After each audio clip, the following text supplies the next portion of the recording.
You put a lot into your land, time, money, and hard work. But is it reaching its full potential? At Basecamp Country, our land and habitat management plans are built to improve the quality of your wildlife, maximize hunting opportunities, and increase long-term value. Whether you need a fresh take on food plots, timber management, or overall habitat improvements, Basecamp Country's got you covered. Give us a call and let's put together a plan that works for you.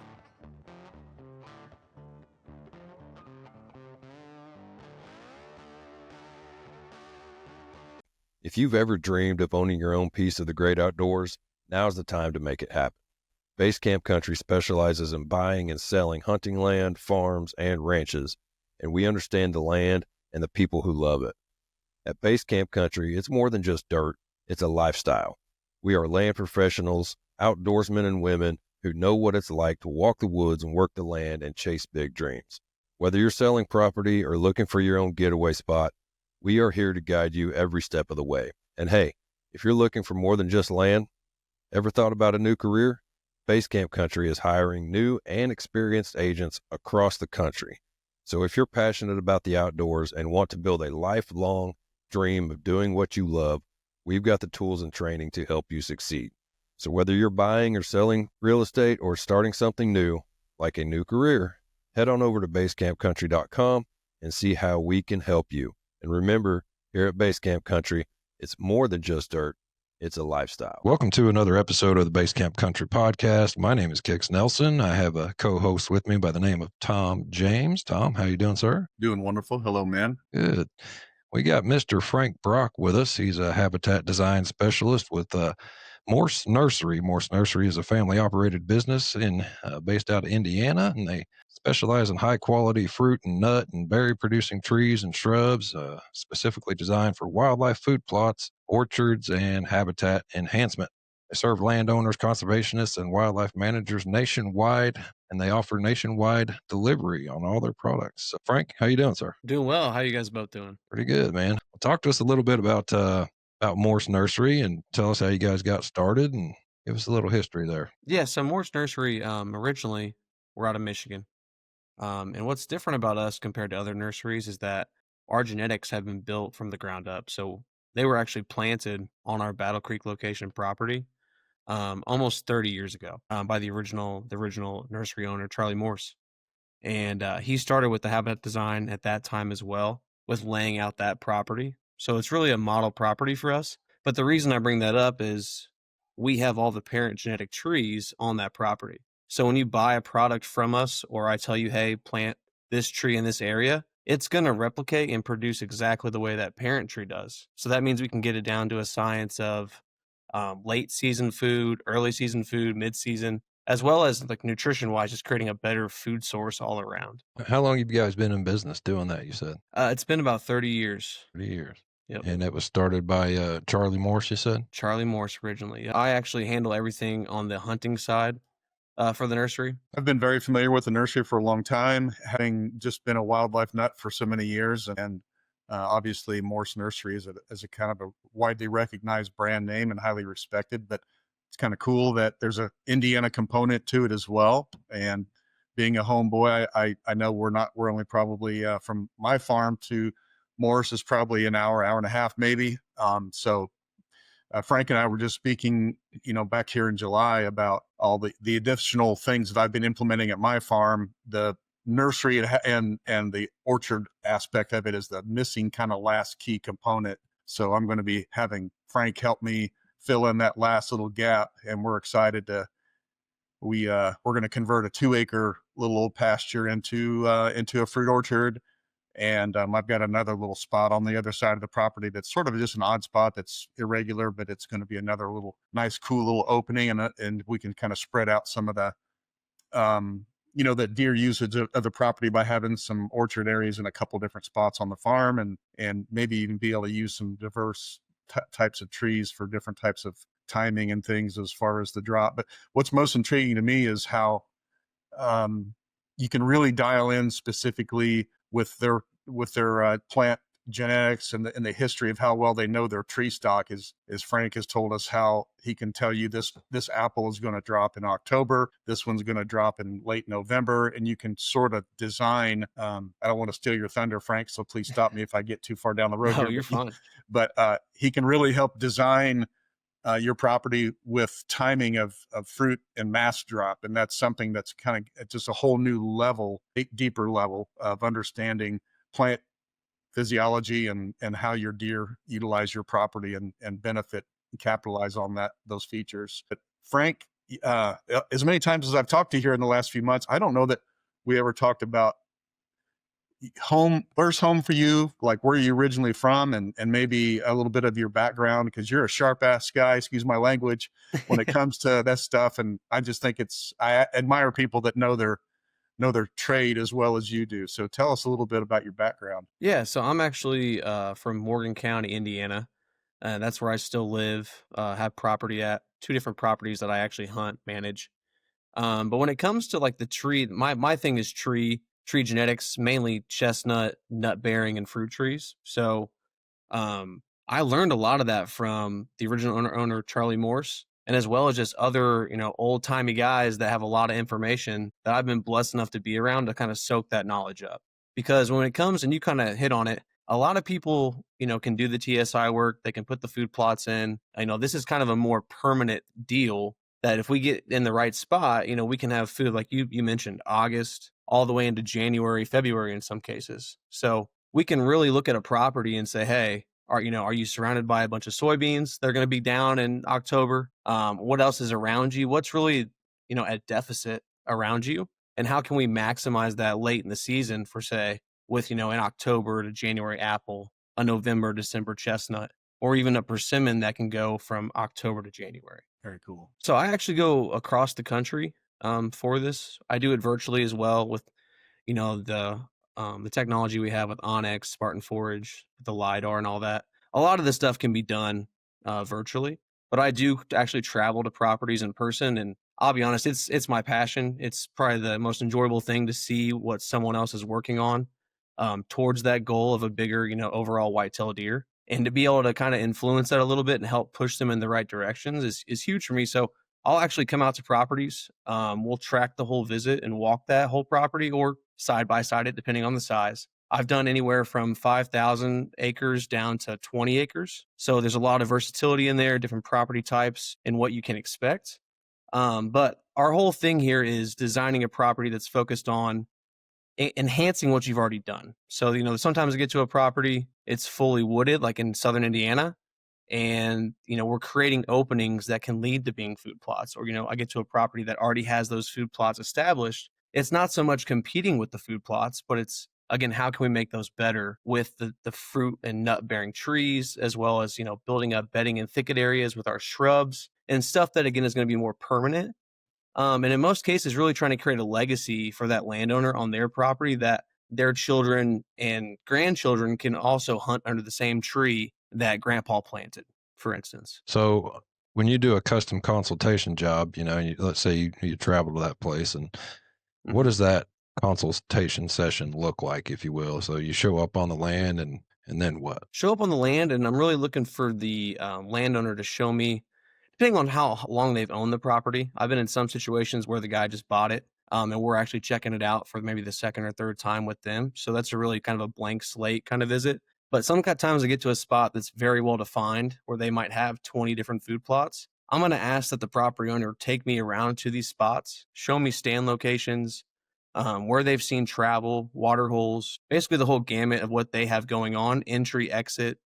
And we're going to build off what they're already doing and try to design something that's going to take that, again, to the next level, make it more of a 5-star hotel with great food as well. And the other thing with fruit and nut trees is, yes, it's a great food source, but it's just better nutrition wise. And especially I see on properties when all the corn and the soybeans are down and it's November and, the bucks are getting ran down from the rut.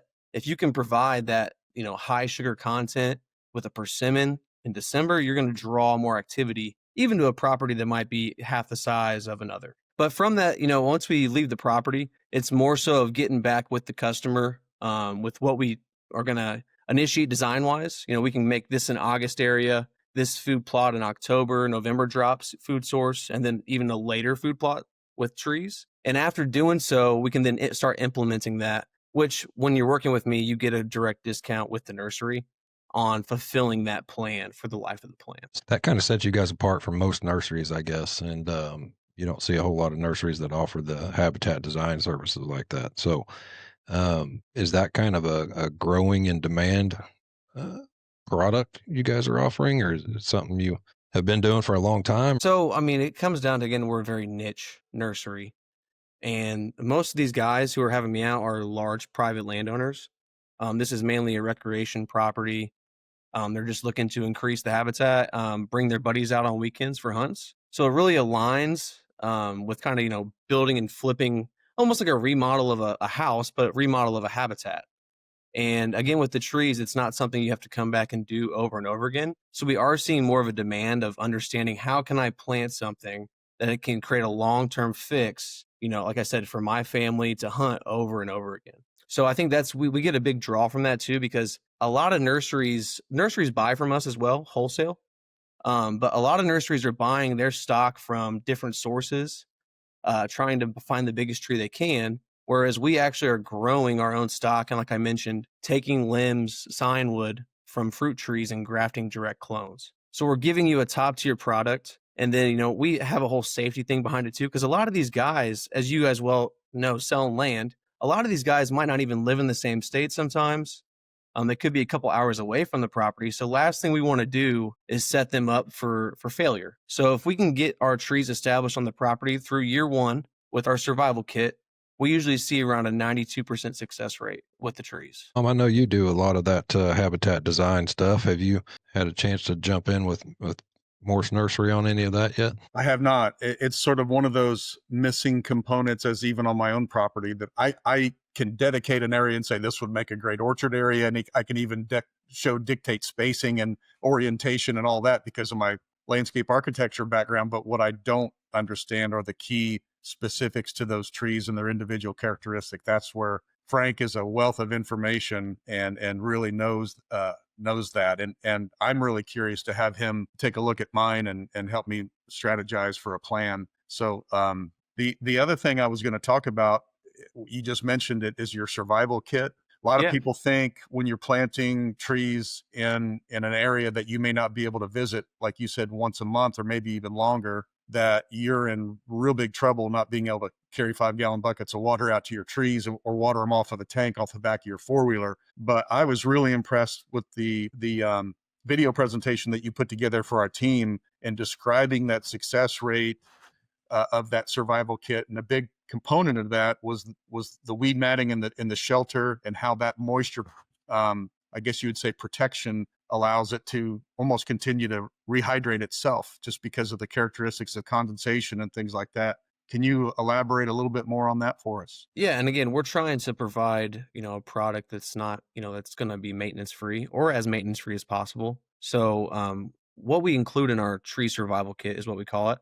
It's a tree tube, 5 foot tall for trees. We have a shrub kit as well. Comes with a 2.5 foot tall shrub tube, but it also comes with a 3 by 3 foot weed mat, a 2-year fertilizer pack, and then we put the 1-year warranty behind it. And the reason we do, you kind of mentioned it, but the real factor of the tree tube is it actually keeps the wind off. So any wind over 7 miles an hour will actually stop the photosynthesis process in a young tree. And the problem is, if it's a prevalent wind all the time, we really don't know how long it's going to stay out of that state. So you're literally stopping growth. And that's a lot of times you see like a tree that's in a cage. That's keeping the wildlife off for sure. But with the wind hitting it, you usually see it grow more like a bush and less vertical like a tree. So the tree tube actually keeps that wind off, keeps any deer rubber browse off, and forces that lead stem to that 5-point mark before it starts to branch out. So the tree shelter is a lot more effective than, let's say, just the caging. And that's why we go with that option. But you touched on it. The weed mat is not just a weed mat. It's a double-sided UV protected plastic that actually keeps moisture for 4 to 7 weeks after a good rainfall or even you just watering. So you can really sleep well knowing my trees are okay because I got that good rain. Now, year one, you'd have to baby them a little bit. If you get 3 to 5 weeks without rain, you need to make the effort to go out there and take care of them, because if not, they probably will die. But again, if you can get consistent rain or consistent watering every 5 to 7 weeks with the mat, you're in good shape. And then our fertilization with a young tree, you don't usually want to fertilize too much, as you can burn the root system up. So our 2-year fertilizer pack actually times slow releases in the ground as moisture hits it, and it's over a 2-year period. So it's actually kind of extending that out and not giving it too big of a dose at once versus, oh, let me just spray the fertilizer on the ground. 80% of that usually ends up in the groundwater anyway. So it's kind of overkill in a way. And then that's why we put the 1-year warranty on it. Again, it stands up. I just did a project in Pennsylvania. It was 400 acres. It was on top of basically it's on a mountain range in Pennsylvania, but pretty much so, about 2,400 elevation. And it has giant windmills on top. So the winds are very prevalent. It's also bear country. So even with the tubes, we just did double rebar on every tube, and we withstood a tornado while we were there during the install. And then also we haven't had any issues with bear when the clients reported back to us. So it's really kind of it inserts in every kind of area of the country. With bear, I do see people cage around the tube because, again, you're keeping the wind off, but also keeping the bear off too. So that's just a different situation. But the tree survival kit is a very viable way for someone who hasn't planted a lot of trees or have a lot of knowledge in trees to really take care of it and be successful. Yeah, I think when most people think about wildlife trees and getting something on your property that's going to make a difference soon, everybody thinks of a potted 3 or maybe 5 gallon, maybe even a 7-gallon container, or even a bald and burlap tree. And you and I had this conversation in the past with my background in landscape architecture. We owned a design installation company. That's what we did. We installed sometimes tree with 400 to 600 pound root balls on them, and those things, they go through that period of shock, and when they're transplanted and come into a new environment, they've sort of got to recover from that shock. But you're talking about small bare root stock that is going to immediately acclimate to its new surroundings. And you're saying, and I believe this 100%, that tree, almost comparatively to a tree of bigger size, could outperform it in height, growth, and acclimation to the new site, just because it's designed to do well. Number one, its genetics are fantastic, but it's also getting the best start possible in its life, and it's not being as impacted as much as a relocation as a larger tree would. Correct. And that's, this isn't coming from me. This is coming from Penn State, Michigan State, doing studies with the tree tubes on the trees and seeing how the effect of the wind really affects growth. So, and you're so right. And when I do a plan with somebody, one of the first questions I talk to them about is, what's your budget? Because I want to stay within that budget. I want to maximize that budget. And typically a way to maximize a tree budget is to go with the 1 or the 2-year-old tree that might be 1 to 2 foot tall versus our 3 or 4-year-old that's in the 6 to 8 foot range, because there's just so many more roots involved. Like you said, it's more complex. There's a higher chance for that shock. And, since we are grafting almost all the trees, chestnuts, we grow from direct seed from the mother trees that show those different dropping characteristics. But typically we can guarantee the exact clones because we're taking directly from the parent trees. And that leads to production usually in 3 to 5 years of age. So it might not be a crazy amount in year 3. It might be a couple apples, might be a pound of chestnuts, but it's because of those genetics, it's quick. So you're not really wasting as much time as you think, and it's not going to hurt the pocket as much going with the smaller trees, putting them in a kit and doing it the right way. Because something I always run into, and my only knock with the forestry world, is that we don't need to put 600 trees on an acre. I'd rather us put, let's do 20-foot centers and get, around 193 trees on that, and let's do it right the first time. And let's leave those trees in a permanent, setting versus coming back to thin them out later. Mm-hmm. Yeah, you're exactly right. 6, 7, 8 feet apart on some of the, and we're talking oak trees that are going to be, 150, 200 feet tall and 48-inch diameter when they're, years from now, obviously. Yeah, you're exactly right. Mentioned it twice now, and I really am amazed, and I think maybe people don't even understand that this is possible. Can you talk a little bit about grafting and how you can actually I'll let you take that question from here. Yeah. So we actually, again, grafting. So there's a big misconception. That's what I'll touch on first. If you go buy, and we'll use persimmon as an example. if you go to your state nursery, I know the Indiana State Nursery will sell persimmon very cheap, and I'm not knocking the state nursery in any kind of way, but they're selling you seedlings. So they're taking the seed from these persimmon and they're regrowing them via seedling, and that actually equates to not very good genetic transfer. So out of 100 persimmon, only 10 are going to be female.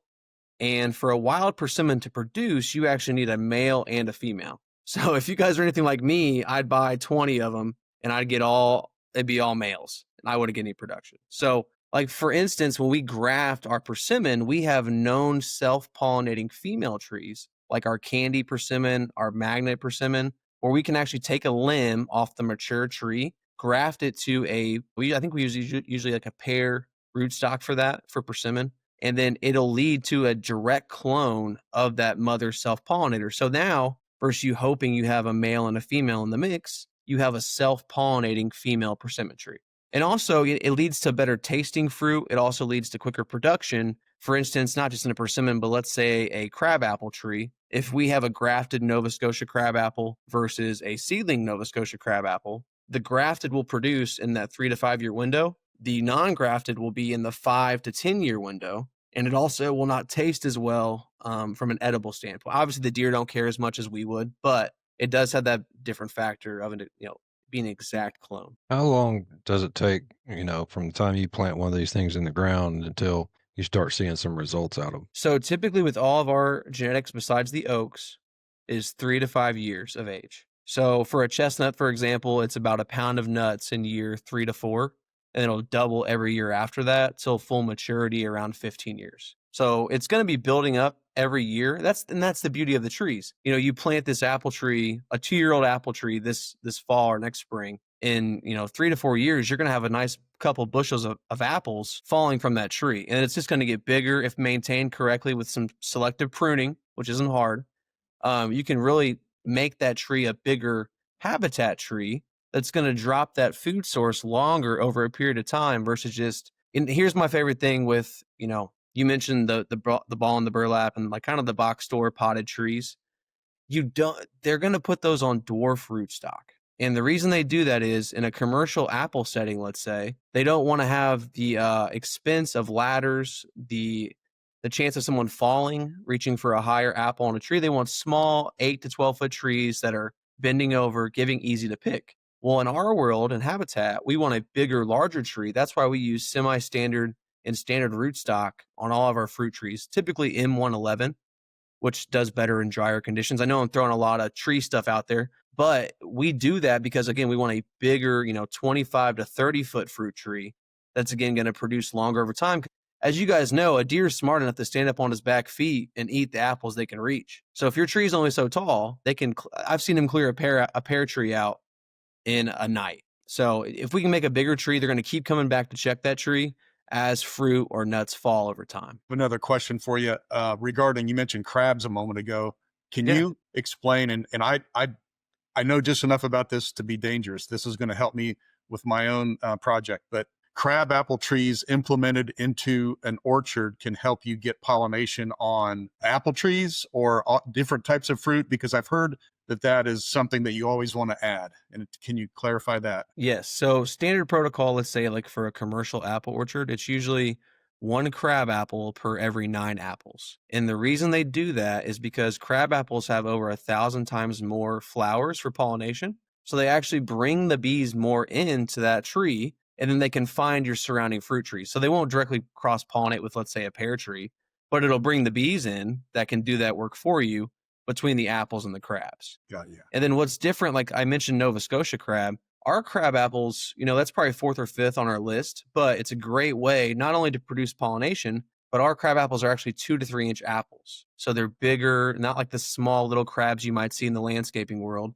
We're still producing mass with that, but also providing pollination as well. So let's say I order, a bunch of trees from you, whatever. I get them at the house, and I've heard a couple of different, I know a buddy of mine, he used to plant it. He worked for the Missouri Department of Conservation as a forester, and he's retired now, but he planted quite a few trees, and he said that he would just carry a crowbar with him, stick that crowbar in the ground and open up a hole? And is it that easy? It depends on the soil. If it's loose enough, you could definitely do that, especially with like a 1-year-old bare root seedling. That works. Now, if you're putting in like that project we did in Pennsylvania was about 1,200 shrubs and 800 trees, we used a tree planter.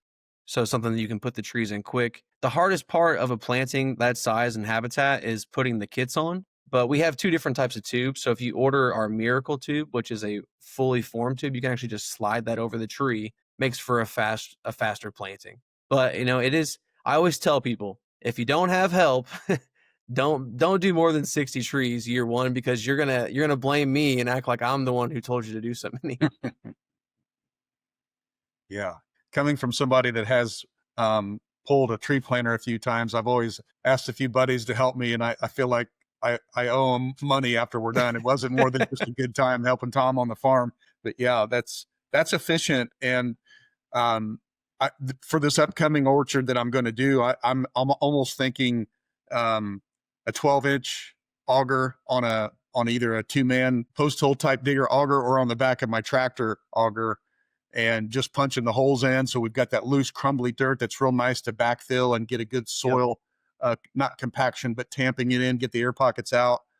And I think setting the stage for it for a good survivability, that would be maybe the best case scenario. I agree with you, because a couple hundred trees with a skid steer or a tractor, a 6 to 9 inch auger is perfect size. A 12 inch is a little overkill, but just make sure you're tamping the ground back in, like you said, to make sure you don't lose integrity in the stake. That's the only thing you're worried about with the kit. No, it's a good point. Well, if I have to, I may borrow a smaller one. Then I think I only if you can rent one, maybe. Yeah, for sure. Topic in the chestnut category that's kind of really caught on, I'd say in the last maybe 10 years, probably less, is the massive effort to bring back the American chestnut, but also people utilizing and capitalizing on the benefits of the hybrids for wildlife trees, and from a mast perspective.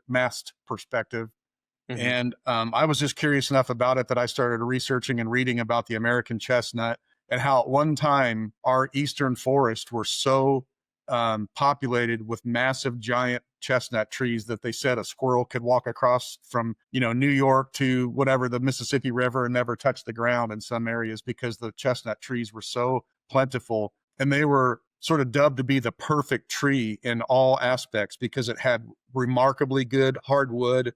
It made perfect furniture and homes and just for the building trades. It didn't take long for them to mature, but from the aspect of wildlife, you can't design a better, more nutritious nut, and one that's more palatable for wildlife. And just tell us about your chestnuts, and can you talk a little bit about the hybrids, and is there any American strain in them whatsoever? Are they all Oriental or Chinese? But I kind of just threw a big blanket question at you here. So tell us what you know. Well, something to add to what you were saying, some cool chestnut tree facts, but they said the trees were so large that one tree was used typically to make a full cabin. Now, I'm sure these cabins weren't 3,000 square feet, but they made a cabin out of one tree, which is very impressive. And then chestnuts are actually used for gluten-free flour. So it's used a lot for baking for gluten-free products. But back then, I don't know if they knew it was gluten-free, but they were using it to make their flour and stuff like that. So very beneficial to the human as well as wildlife. I mean, everything goes crazy for the chestnut. And I'll say it's our number one attraction for sure. And that, again, it's not from me. We work directly with Purdue geneticists, some from the USDA. And in their studies as well, they've seen where deer gravitate towards chestnuts first when available. It's like you said, it's a mast nut. There's no tannin like that's in an acorn that gives it that bitter kind of taste. And also the chestnut is more soft, more palatable. It's not going to mess up. Like, I don't know if you guys have heard, but I heard a lot, a reason a lot of mature bucks start wearing down around year 7 is that their jaw is destroyed from chomping on acorns, woody browse. And if you can provide something softer with fruit and chestnuts, I'm not saying they're going to live 5 years longer, but you might get another year of able to eat food and, internalize that kind of stuff. So chestnuts provide just a lot of nutrition. They're easier to eat. And then with our genetics, we do have some American in there, However, if I were to, we could send you American chestnuts we've been working on with Purdue, but if I sent you those, they're going to get the blight, which all the Americans caught, and they're going to die, unfortunately.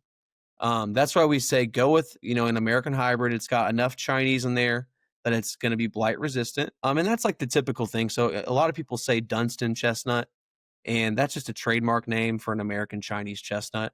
Right. And, we're bringing ours directly from our parent trees. That's where we get our chestnuts from. So again, we're just ensuring the kind of, the product you're going to get, because that tree's been producing this way, let's say, for the last 30 years. That's how we know it's an October chestnut or a November chestnut or even our December chestnut as well. One more question in term. Well, I'll have more questions, but in terms of variety of species from me, wildlife shrubbery is kind of an oftentimes overlooked component too. When most people think about trees, very few people go down to the next level of thinking about shrubbery. If a guy wanted to do like feather edging or complementing to an existing orchard, or even like you said, creating thickets out of shrubbery. If you were to, off the top of your head, maybe here for the Midwest, we're in Indiana right now, Kix is in Missouri. What would be the top 4 to 6, if you can come up with those shrubs that are hopefully native? I would assume they would be sort of native plants that you would recommend that sort of fit the bill in different ways. For sure. It's funny. I think people usually reach out for a consultation. They're thinking about chestnut trees. They're thinking about fruit trees. And in most cases, we end up putting in more shrubs than anything else. I think you guys have heard, like browse is probably 80% of a deer's diet, 70, 80% of a deer's diet. So that's why we take shrubs and we put them in our shrub survival kit. So same thing as the tree one, but that 2.5 foot tube I mentioned, we do that on purpose because we're going to actually allow the deer to actively browse these shrubs. And the tube isn't wide enough where they can get their whole nose in it and eat the entire shrub. So we're not worried about that. But it's basically natural pruning and allowing these shrubs to make more multi-stems out of those bites and creating, like we said, bushier, kind of thicket bedding, a nice hedgerow, a nice screen, something like that. And typically when I'm doing something of that nature, my top 3 or 5, I'd say, would be thicket plum. It's amazing. I mean, the turkeys love it. The deer love it. Creates a very nice thicket. We have an oak shrub called dwarf chinkapin. It produces a small tanninless acorn in 2 to 3 years. We use it on hedgerows a lot, 10 to 12 foot tall, creates a very nice screen. And also only needs, our parent trees, our parent shrubs have, can only get 3 hours of sun a day. So from 9 to noon, we have 4 of them, I believe, and they produced 30,000 acorns last year. So we can create, a small shrub acorn in the woods. So I think thicket plum, dwarf chinkapin. I would throw our service berry out there. It's a wet tolerant shrub. It provides a small berry to browse, but can really create, edging around water areas. And then another great one that you see a lot, it just can't be in wet conditions, is the high bush cranberry. It's aesthetically pleasing if the wife wants to, put a screen in front of the house or something like that. But the birds, the wildlife in general, they love it. They can eat the berries all winter long. And again, you can create those screens. And when we talk about screens a lot, and I'm a big fan of miscanthus grass. I don't know if you guys are or have used it at all. We don't actually sell it. I recommend it all the time, but we use it all the time when we're creating a screen. I tell my client, hey, we're going to plant some spruce or a shrub hedgerow of dwarf chinkapin here. But until we can realize that screen, we'll put in miscanthus in front of it. And in 3 years, you'll have your 10 to 12 foot screen. And then once your hedgerow of shrubs gets to maturity, you can take that miscanthus out and have your permanent screen built up. Absolutely. Yeah, there's well, I will say this, because I caught some backlash from a post of my property. I have miscanthus around a redneck shooting blind, just to screen us climbing in and out, where a lot of my friends and clients will have field edge surrounding with miscanthus to allow you to sneak in and sneak out. But I planted a lot of miscanthus, thousands and thousands of them in my landscaping days. Maiden grass, morning lights, maiden grass, Carl Forrester. There's a whole list of them that I planted. And those plants, if I go back to those properties that I planted 30 years ago, are still one happy little grass. But I understand that people are sensitive to sterile plants propagating and suddenly becoming an invasive species that takes over the Midwest. And the calorie pear is the one everybody talks about because the Bradford pears were supposed to be that way. They weren't able to reproduce, but you drive down the highway now, and everywhere you look in the medians and along the roadsides, there's calorie pear growing everywhere. And most people think, oh, look at the pretty white flowers, but they don't realize it's such a, I'm getting off topic here a little bit, but do you often have pushback with the use of miscanthus grass from people that really want to stay truly native and frown upon people using that as a choice on their farm? So I really haven't ran into that myself. Typically the private guys I'm working with, I guess are just more interested in, accessing their redneck, quietly and not being seen. And that's why I use it on my property too, is to make funnels for myself to walk down and get to areas. So I actually haven't. But yes, the Bradford pear, you see the memes out there where they got the chainsaw to the Bradford pear on every hunting group, all that kind of stuff. So, but that is a serious problem. That's one thing too to notice is that, or to know, is that we're not going to, tell someone to plant something like, our thicket plum will colonize a little bit in areas, but it's not going to take over your landscape kind of deal. So we're not going to put you in a situation where it's a non-native doing something like that. And that's probably a reason why we don't sell miscanthus directly. Mhm. I do recognize it for, it's in a quick, immediate screen, Same. and that's why I use it. Yeah, good point. Well, it certainly sounds like you guys are in the native line and plants that complement your ecosystem rather than compete or take over anything that's there that's more beneficial or equally beneficial. So that's a good plug right there, that the fact that you guys just have good Midwestern native plants and are using those. Something off that too, and that's a big reason why a lot of people in, let's say, Pennsylvania, New York, Michigan, Wisconsin go with us, is because our genetics are out of the Battle Creek, Michigan location. So our genetics are actually more cold hardy than, let's say, a chestnut or a tree coming from down south. Our trees can go south. We send them to Florida, we send them to Georgia, Arkansas, all that stuff. But it's harder for a tree to come from the south and be in that Michigan climate when it gets to -20. So it's another benefit that we offer, from our trees. We're not going and sourcing them from the south and then selling to someone in New York. It's coming from our Michigan location, and it's going to be able to handle the situation in most cases. Well, I live down here in the southwest corner of Missouri, and we have really good rocks soil down here.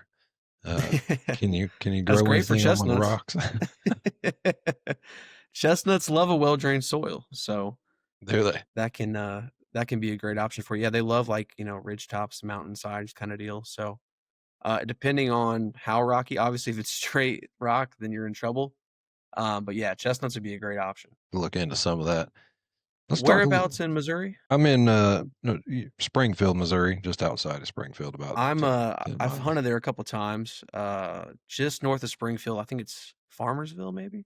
It's just north. My cousin has a ranch out there. I think you're probably talking about like Fairgrove area or Fairgrove. Yes. got it. Yeah. Yep. Good place over there.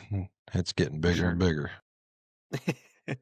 Let's talk a little bit about some of the logistics and shipping. How to, I imagine that's kind of a challenge for you guys trying to ship trees across the country. So talk to us a little bit about how that works and how you guys protect those trees during shipping. So with the shipping, and this is again another reason why I like to tell people to go with 1 or 2 year old trees. And the reason is we can actually ship those FedEx directly to your door. Typically, if it's a 3-year-old where it's 5 foot plus, that tree actually has to go on freight, and that can get pretty expensive. So there's really a big savings for you to go, and from the health standpoint of less shock, it's better to go with a younger tree. And typically a box of 10 trees, 1 to 2 year olds, we're looking at maybe $40-50 to ship nationwide. With a bigger tree like freight, you're looking at, $250 to $350. We're really at the mercy of the freight companies at that point. And do you guys have a minimum order, quantity or price point? We used to in the past. We actually don't at this moment. I usually tell people if you're gonna put, 1 or 2 in, at least put 4 or 6. Because if one does go away and you didn't put the kid on it, for instance, you're still gonna be in a good spot for pollination if it's a fruit tree or a chestnut. Gotcha. if somebody's listening to this podcast today and you've piqued their interest, they maybe have a budget that they're trying to do something for a few $100 or something, could you ballpark the like 1 to 2 year old trees with the survival kit, could you say the retail price of those, your X number of dollars per tree all in with that? And then maybe the 2 to 3 year olds or larger, just so a guy can go, backwards math, I could maybe buy 10 trees or 15 or 20.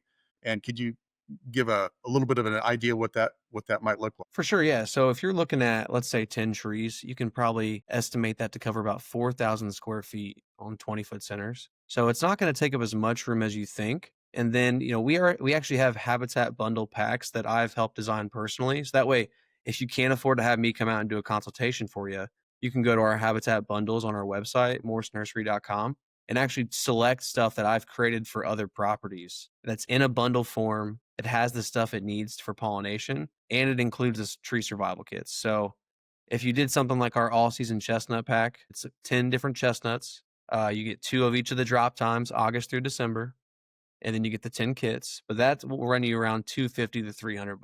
Nice. So not going to really break the bank. And again, go with the younger trees, spend $250, get 10 chestnuts going, and that's going to lead to, a 4,000 square foot tree plot for you, as long as you have that property. And something too, we always tell people it's always good to find something if you don't already have food plots that you can plant in. After we plant trees on properties like that, we put clover typically, or chicory, or a mix around the trees. And the reason we do that is because it's a great nitrogen source to the young roots, and it really invigorates them to grow faster and spread out. So it also creates a food plot for the deer. So you're lessening the browse pressure on the trees, and you're enhancing the tree plot as well as enhancing your hunting at the same time.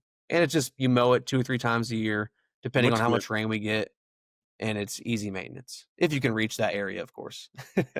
I know we've been talking to your guys' niche is kind of, hunting world and the outdoor wildlife thing. But what about if somebody like me, for example, I've got a 3-acre yard, and in this yard I have 1 tree. What if I called you up and said, "Hey man, I want to plant some trees in my yard here." Is that something you can help me with? So not unless you want deer in your yard, then I don't know if I'd come to us on that. We don't really do anything that's not for deer production. Now we do offer commercial options with the chestnut. We're really big into that commercially, as well as commercial apple orchards. So we can help design and lay out that for you when it comes to that, it's a huge cash crop that can be grown here, chestnuts especially, and it's not being taken advantage of because I think people still assume that, all the Americans died, they'll get the blight if I plant them. It's going to take forever for me to see a return. But again, if you can get, take that 3-acre yard, we can put 600 chestnut trees on that. University studies, not my numbers, university studies show by year 15, you can produce around 3,000 pounds per acre. And last year, the wholesale price of chestnuts was $4 to $5. So, you're looking at 12,000 an acre, and that's being conservative. You see numbers out there online. People will say, you can get $10 to $12, $30,000 an acre. That's if you can live full time at the farmers markets and sell for $12 a pound. But realistically, a lot of us can't do that. So if you can find space that, the wife agrees with, let's turn this into something to make money, and you're tired of doing a $200, a year lease to a farmer, you can take the write-offs from the farming and start your own chestnut orchard. And then you have, a nest egg that you're sitting on top of, a deer hunting haven. It's kind of a double whammy. Interesting. Well, go ahead, Real Tom. quick, do you see the opportunity for the production chestnuts if I were on this project of mine, because I had actually researched that a few years ago as well, the commercial aspect of it, can I use chestnuts that will do well for both? I mean, you can. So it depends on kind of your location. Down south, you could have chestnuts going and taking them to market all the way into November if you wanted to. Up here, like in, let's say, northern Indiana, it's going to, eventually get snowy on you. It's going to be hard to get those chestnuts up. So we typically tell people to stay in the range of August, September, maybe October. So you can kind of get early archery included with your commercial chestnuts if you wanted to. But typically August, September is the best time frame to get those before the winter's coming. What I would tell someone to do that had an area is, let's do August, September commercial in your, let's say, 2-acre open area. And then let's fill your late hunting season spots with October, November, December. That way, if the deer do get some of those commercial nuts that are falling, it's just creating a pattern and that taste of, hey, there's chestnuts here. Now they're gone in October. Let's go find them. Oh, wait, they're in our food plots. So then they start checking those trees after having such a good food source for 2 straight months. Makes sense. Yeah. Really about building patterns and just making, your plot of land more diverse than your neighbors. Talk to us a little bit here, Frank, about the future of Morse Nursery. Where are you guys headed? And do you guys got any big plans lying ahead? And what's your direction in the future here? We do. So, we have 2 locations now, one in Indiana, West Lafayette near Purdue, and our original location with all the genetic trees in Battle Creek. So we still have those 2 locations. Mostly shipping in our West Lafayette location, as our genetics, like I mentioned, are coming from Battle Creek. But for us, we're continuing to grow nationwide. We send a prime majority of our trees to Pennsylvania, New York area, those bigger hunting states, as well as Wisconsin. But we're always looking, we're always in growth mode. We're always looking to find new partners, new dealers, storefronts that want to carry some of our hunting trees that maybe aren't. So if you're out there and you're listening and you're interested in selling some trees, let us know. But we're, again, looking to do more consultations, I think, overall, as that draws in more of our focused client that we're looking for, someone who has that recreational land that's at a point like, I've done the food plots, I've done the TSI work. What more can I do to get that 180-inch, 190-inch deer on my property? I know that's not realistic for everywhere, but if we can get even a 170 there, maybe we can help by getting the right trees on the property and start creating that pattern long term with, again, a better food source that complements your mile radius area, what's around you. Tom? I think I've extinguished all my questions, exhausted them, I should say. Frank's given me some good feedback and some good info.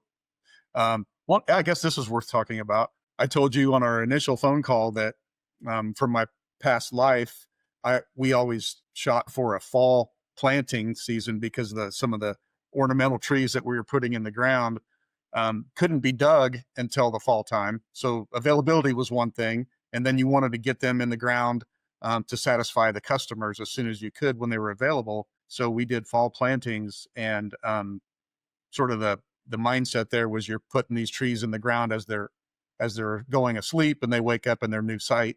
So you mentioned in this scenario, it's better to get them in the springtime, and fall would be second best choice. But talk about that just a little bit. So both work. Don't get me wrong. We see better results when someone does a spring planting because, especially in a colder climate, you're getting more root growth before that first winter. So if we can really get these trees established, we see better success year 2, year 3 with less maintenance. And as you might know, in northern, there's a certain line in northern Indiana, northern Illinois, all those areas where ground heave is a real issue. And sometimes if you plant after a certain fall date, the ground will actually heave the full tree out of the ground. So it's just, we try to avoid it. We do ship in the fall from early September to early October, but we don't really go past that. And then mainly in the spring, you want to avoid like a late frost. So if we can send you a live tree after the late frost in your area, we see the most success. We've seen 1-year-old chestnuts that are 8 inches to 2 foot tall, get out of the 5-foot tube in a couple months when they really have that after the frost, great rainfall coming in kind of recipe. That's wild. Yeah. Do you guys have any kind of plantings of trees on your current properties or any ones that were there before you bought the property? Mine is 189 acres. A lot of it, I'd say probably 60 to 70% of it is native hardwoods. Okay. There was a 17-acre field in the middle that 6 years ago now I converted it all to wildlife habitat. And in the center of that field, I set up basically oak reforestation plan. So I have 3,500 oaks in that center section of the field. And then beyond that, there's clover break, warm season grasses, and then another clover break. So as you work your way out to the timberline, so there's access, there's good trails all the way around. There's tons and tons of edge in all the corners of that farm. I retained a couple acres here, 1 acre there, 1 acre there, food plot locations.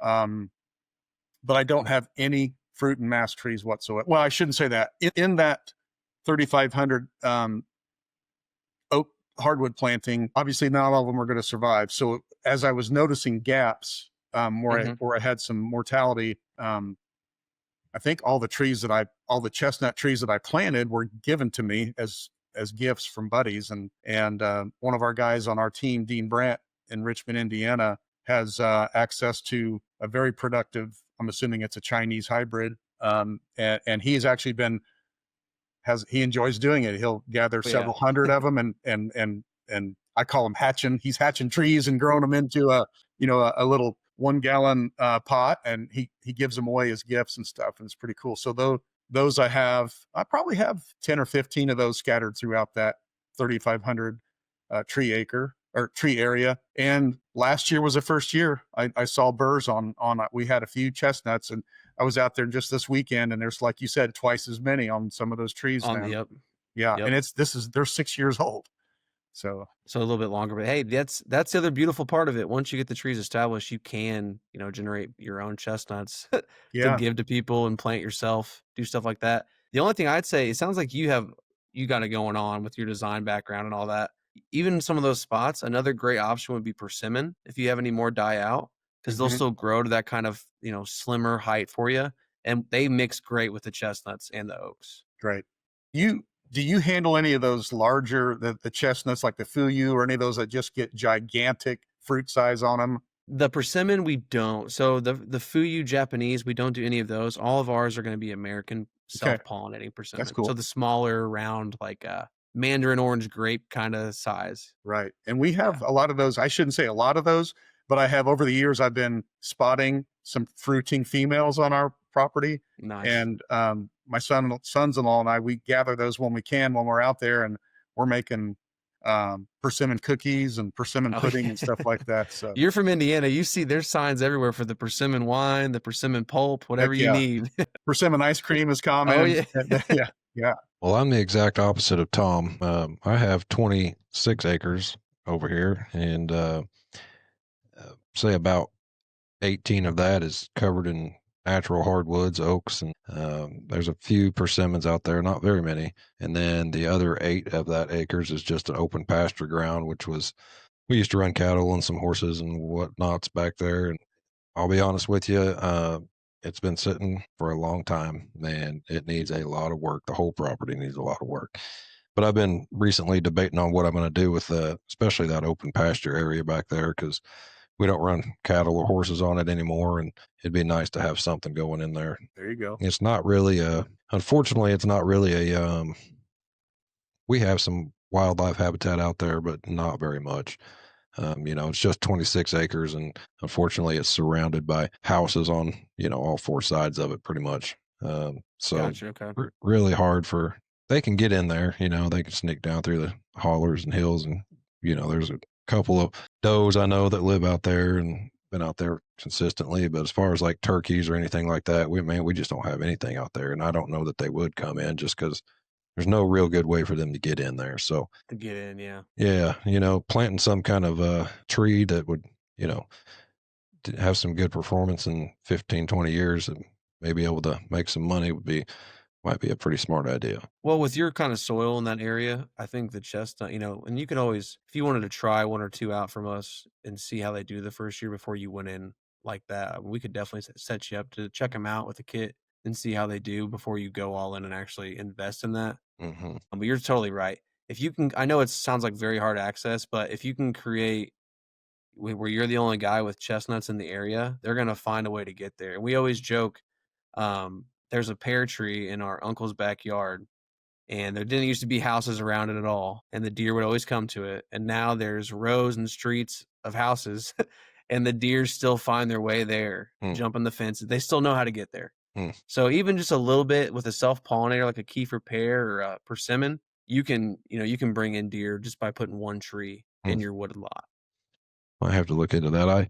I'll be honest with you, I kind of gave up on that property years ago, and it was my dad's place, and when he was alive, he managed it and ran it, and he didn't want anybody else to touch it. It was his baby, and then unfortunately he got sick and got sick with cancer. And when he got sick, I was like, hey, Dad, you want me to go out there and brush hog or do this? And no, I'll do it when I find, okay. Yeah. Well, he never got any better. And so it kind of laid waste for a couple of years there while he was sick. And then when he passed away, I started kind of slowly but surely working on it and trying to get it better, but I still got a lot of work to do. So Yeah. Hey, well, that's the best ones. You can see the most change in a property like that when you start putting a little effort into it, and with that connection, yeah, to your family. That's huge. yeah, definitely something I'm going to keep forever. But I love the property, just we got to get out there and do some work. And, I'm a busy man, so it's hard to find the time.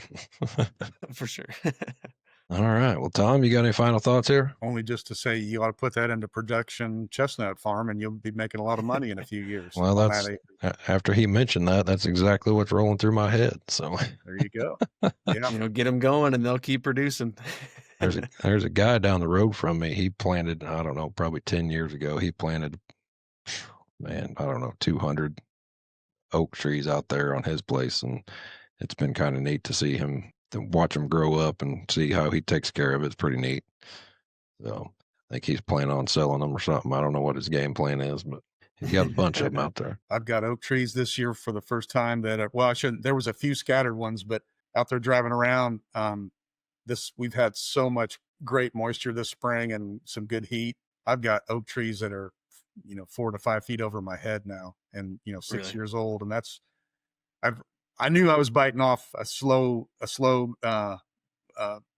very slow process tree when I chose mostly oaks, but I just love them, and I love the aspect that they hold their leaves late in the season, and that thicket aspect that they can provide for the first 25 years of their life is really cool. So that was my main reason I planted them, but it's really neat to see them to start to get to that stage. Yeah, I've seen some really cool oak savannas work out like that, where you get a mass of trees and it turns into a really nice habitat. Good understory builds up in there. Yeah.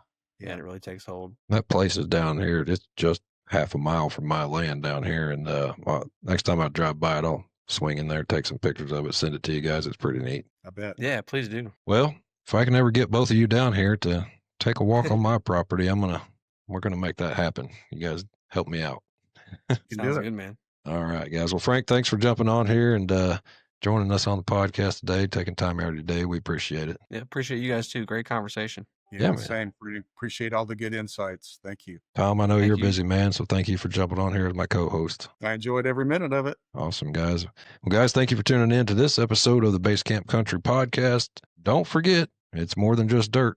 It's a lifestyle. We'll see you next time right here on the Base Camp Country Podcast.